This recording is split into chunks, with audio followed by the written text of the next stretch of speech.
chamo Marcelo José Peixoto e farei a apresentação sobre construções rurais, especificamente bovinos de leite. Uma introdução breve aqui sobre a importância da bovinocultura para o Brasil, em que o Brasil ocupa o terceiro lugar em produção de leite em todo o mundo. Isso é de suma importância e isso dá alta relevância ao nosso trabalho, uma vez que a produção é muito importante. Entretanto, a produtividade está ali abrupta, junta, reafirmando quão importante é uma qualidade de curral, de infraestrutura. Como eu acabei de dizer, o aumento da produtividade é de suma importância, porque de nada adianta o Brasil ter lá a maior produção, em terceiro lugar de maior produção mundial, e ter baixa produtividade. Então, aumento da produtividade pode interferir diretamente na produção.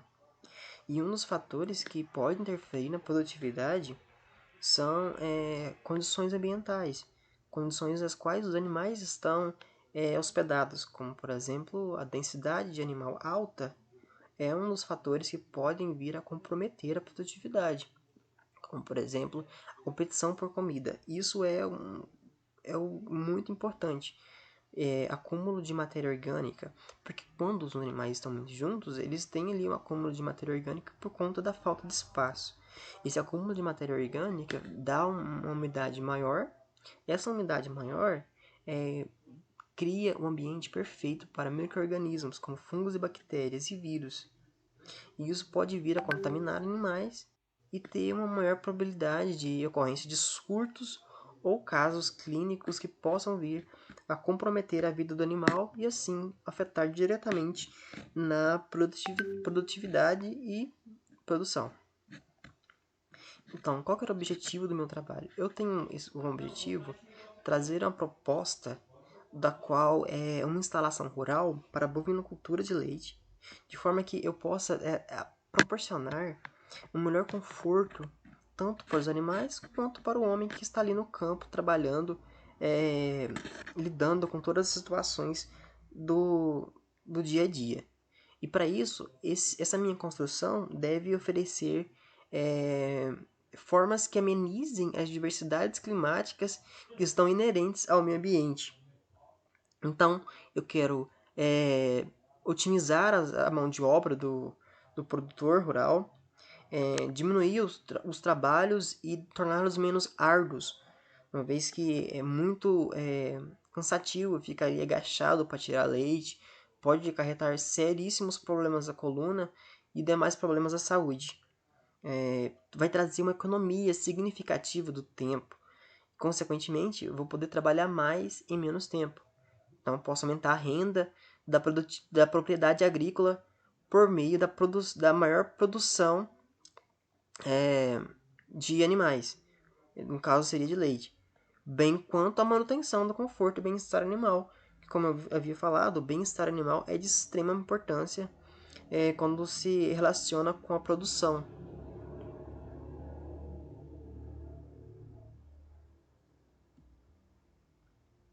Então, aqui eu vou falar um pouco sobre qual é a minha ideia, vou apresentar para vocês a minha planta, da qual eu imagino como ficaria, e essa é a minha ideia, e acredito que essa poderia ser um interessante projeto para ser implantado. Como unidade de medida do meu projeto eu vou utilizar metros, a escala é 1:100, e a última vez que eu editei foi dia 22/3/2021. Então, isso aqui é a versão final. Então, aqui na planta baixa a gente pode ter uma vista geral. Eu afirmo para vocês que toda a área para implantação desse projeto está por volta de 1.100 metros quadrados. Então, aqui a gente pode ver de cima que tem a farmácia, a refrigeração de leite aqui na esquerda. Mais em cima tem o escritório, almoxarifado, banheiro. Aqui embaixo a gente tem ordenha. Aqui na esquerda a gente tem o curral na outra direita também, separação. Bem, em um zoom prático, a gente pode ver que bem aqui a gente se encontra entrada de 2 metros, uma entrada bem grande para que possa ter um fluxo interessante de pessoas. Aqui a sala, eu procurei fazer uma sala de refrigeração de leite grande com o intuito de que o produtor possa ter grandes refrigeradores e que esse ambiente seja bem espaçoso para o tráfego de pessoas. Preferi colocar essa porta grande, que facilita na hora da retirada do leite. O escritório eu procurei fazer ele bem grande, que possa acomodar várias pessoas. O almoxarifado também em tamanho adequado para que eu possa fazer armazenamento de utensílios. O banheiro grande também, por conta da acessibilidade, se o produtor quiser dividir para banheiro masculino e feminino. Uma saída bem aqui, uma entrada bem grande na farmácia, uma vez que pode fazer uma entrada de fluxo muito bom de pessoas. Algumas esquadrias, que no caso seriam as janelas e portas, diferentes tamanhos. Bem aqui um corredor que dá acesso à sala de ordenha. Bem aqui, o corredor daria aqui, eu girei por conta do melhor entendimento. Aqui a gente tem a ordenha, a gente pode ver os dimensionamentos da ordenha. Ordenha bem espaçosa, onde pode ter um bom fluxo de pessoas, sem falar também da comodidade dos animais em trafegar por uma área maior, possibilitando conforto e tranquilidade na hora de fazer as operações.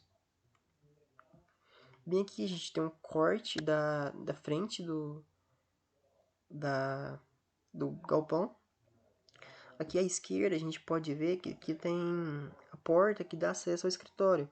Eu preferi fazer uma porta bem grande, porque aí possibilita fazer reuniões com várias pessoas ao mesmo tempo. Aqui no meio a gente pode encontrar a entrada central, que dá acesso ao corredor, que dá acesso a várias áreas do galpão. Aqui tem a entrada principal da refrigeração. Esse trabalho teve um pé direito de 3 metros. Então é bem alto, que facilita também a aeração do ambiente, sem falar que esteticamente fica muito bonito. Aqui a gente tem a ordenha. A ordenha tem 3 metros de pé direito também. Um espaçamento de 4,6 metros. Então ali fica bem distribuído para os trabalhadores. Acredito que fique bem menos cansativo. Então, de características gerais, a estrutura para manejo de bovinos permeia 1.100 metros quadrados, como eu havia falado. De acordo com a nossa área, possui 1.100 metros quadrados para alocação de bovinos. O leite será resfriado em um tanque de expansão, como eu havia falado anteriormente. Após a ordenha, alguns animais seguirão para o curral de alimentação, onde terá coxos de alvenaria para a disponibilização da ração, enquanto outros serão direcionados a piquetes a céu aberto para alimentação completa. Então aqui vou falar bem rapidamente sobre o memorial descritivo. Então em serviços preliminares a gente se encontra a limpeza do terreno, desentulho, nivelamento, conforme as exigências das necessidades do projeto no geral. Aqui um pouco falando sobre fundações.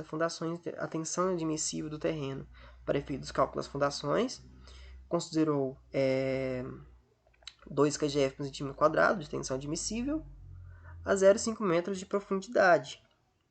Para o dimensionamento da sapata isolada, a gente utilizou 2 kg força por centímetro quadrado a 2 metros de profundidade. Partindo agora para a alvenaria, a gente tem paredes de 0,15 metros, 15 centímetros cada parede, de espessura, no caso estou dizendo.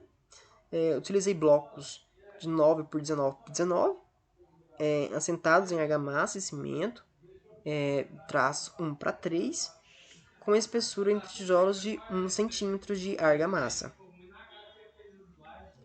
A estrutura que a gente pode utilizar são pilares e as cintas de amarração serão executados em concreto armado, com FCK de 40 kg/força por centímetro quadrado, de acordo com a nossa área.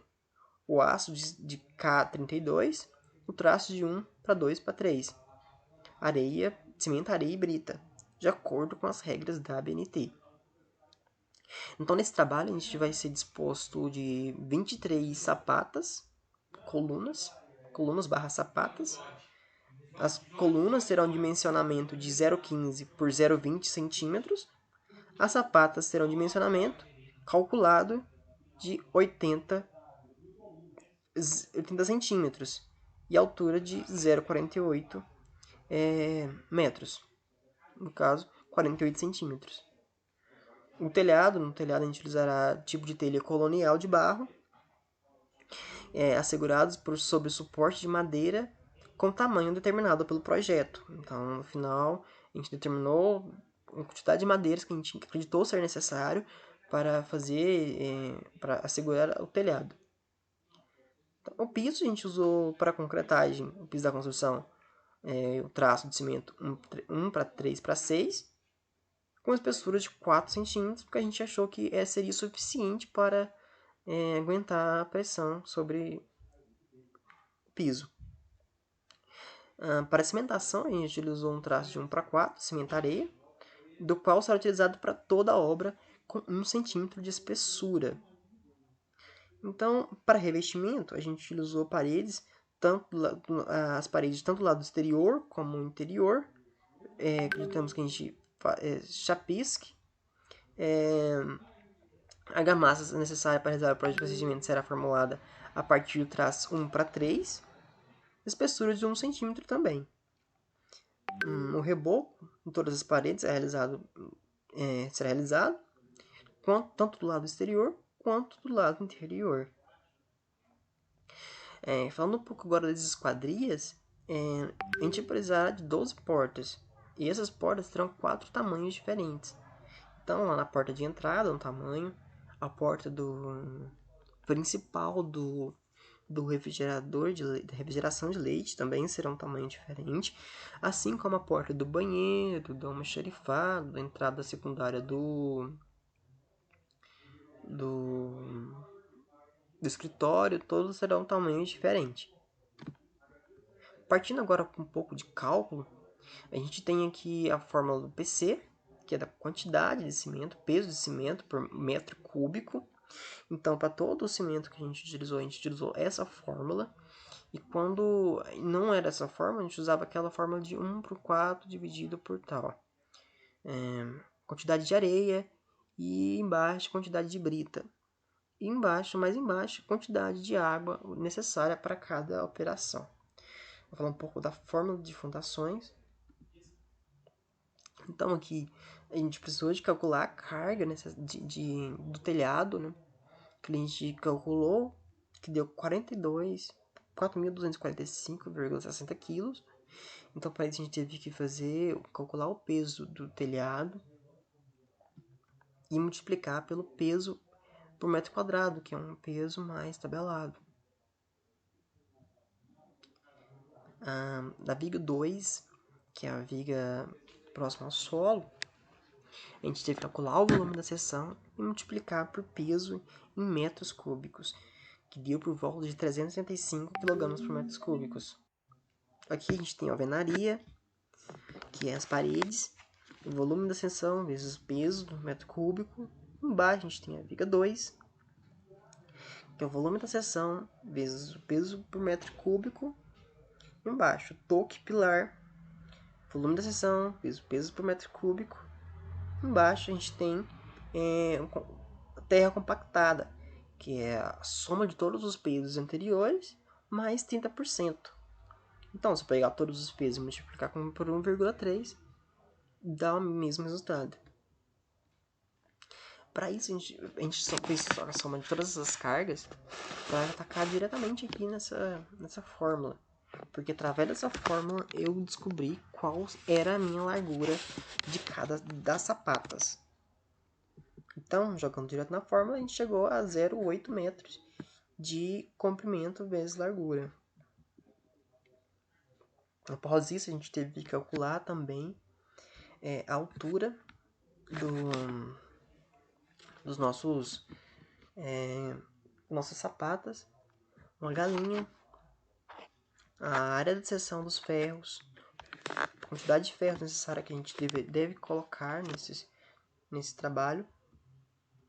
Então aqui a gente tem o FCK.